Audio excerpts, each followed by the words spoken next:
Hey guys, welcome back to Popverse. Today, we're diving deep into the twisted, terrifying world of Haunted Place with episode 5. And if you missed the earlier episodes, don't worry, we've linked them in the description below. And before we begin, don't forget to hit that subscribe button. Join the Popverse family so you never miss a single haunting detail. Trust us, you're going to want to stay close. This ghost is only getting stronger. Now let's get into it. The episode opens with a chilling moment. A worker enters the palace for his daily duties, but suddenly stumbles upon a shocking sight. He lets out a scream. The lifeless body of Yongin is lying on the floor. Panic begins to spread. In the next scene, Lee Sung rushes in, demanding to know what happened to the prince. Is he dead too? He asks, horrified. Lee Sung insists that someone had entered the palace, but the guards deny it. Moments later, Yang An's mother arrives, hysterical, crying out to her son to get up. But he doesn't move. Lee Sung watches silently, his expression frozen. He recalls Yuri's warning that the 8-foot ghost would return. Meanwhile, Gasium confronts Kang-chul outside. Are you here because you're worried about Yuri? He asks. Kang-chul isn't here for small talk. He says the 8-foot ghost isn't an ordinary spirit. It's immensely powerful. He and Yuri are trying to stop it together, but even with his strength, Kang-chul admits, I can't send it to the afterlife. Gasium reveals a grim truth. The only way to get rid of the spirit is for Kang-chul to give up the dragon diamond that lies within his body. In short, he must sacrifice himself. Kang-chul explodes in anger, shouting, I'll never do that. Somewhere in the forest, Yuri retrieves items belonging to her late grandmother. Counselor Yun silently watches from the shadows. He then approaches her, asking if she's ready. Yuri nods. She now has everything she needs to stop the ghost. Yun requests the bracelet from her. She hands it over and asks, Will you be my guardian? Yun accepts, and a solemn ceremony begins. At the palace, Queen Dowager holds Pungsun's life in her hands. She's furious, convinced he murdered Yongin on her birthday. I won't forgive you, she growls.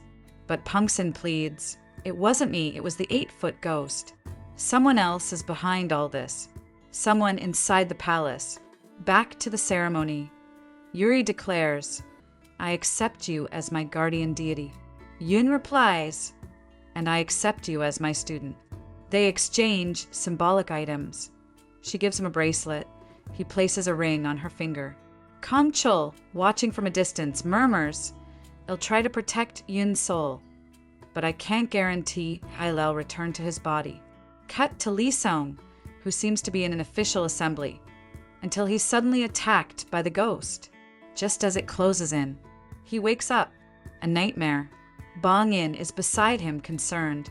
Lee Sung brushes it off, saying he's probably just tired. They discuss Yang An's death. Was it the ghost's doing? They wonder. Yuri and Kang-chul prepare to leave.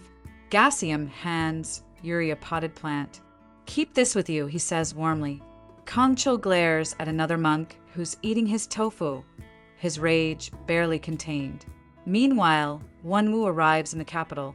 The boys welcome him, but he coldly tells them not to bother with greetings. Alone with his aide, he orders, Tell me when they're gone. Then I'll go meet Commander Kim Myung-dong. Yuri and Kang-chul arrive at the palace gate. Yuri briefs him on what to do. As she speaks, Kang-chul notices her sweating, her heart racing. But suddenly they're spotted. Jae-pil sees them. The two make a run for it. Min-soo also arrives in the capital, stepping out of her palanquin. Her maid questions her intentions. Min-soo insists she's there for work, but the maid knows she's come to see Yin and scoffs. He's not even that great. What do you see in him? Just then, Yuri and Kang-chul, still fleeing, climb into a nearby palanquin. Min-sus. She catches them sneaking in and demands answers. They stay silent. Jae-pil and his guards approach and ask Min-soo if she saw anyone. She lies, no one. Inside the palanquin, Yuri and Kang-chul are inches apart. She gently places a hand on his face, signaling him to stay quiet. Kang-chul brushes her hair, but a sudden noise gives them away. Jae-pil finds them and drags them out. "I told you not to enter the palace," he yells. Kang-chul defends them, saying they never crossed into palace grounds. Jae-pil accuses them of scheming to sneak in. They deny it, but Jae-pil brings them in anyway. Yuri then learns the heartbreaking truth. Yang-in is dead. A protective talisman lies nearby. In the water, a presence stirs. Kang-chul uses his powers to drag it out. Yuri demands answers from the spirit, asking if it killed Yang-in. It replies, "No, I was going to, but then I remembered my promise to you." She asks, "Then who did?" The spirit confesses it was the 8-foot ghost. Lee Sung storms in, shouting at Jae-pil, "Why did you bring them here? I told you not to." Jae-pil pleads for forgiveness, saying he did it for everyone's safety. Just then, Queen Park enters. She tells Lee Sung, "It was my idea.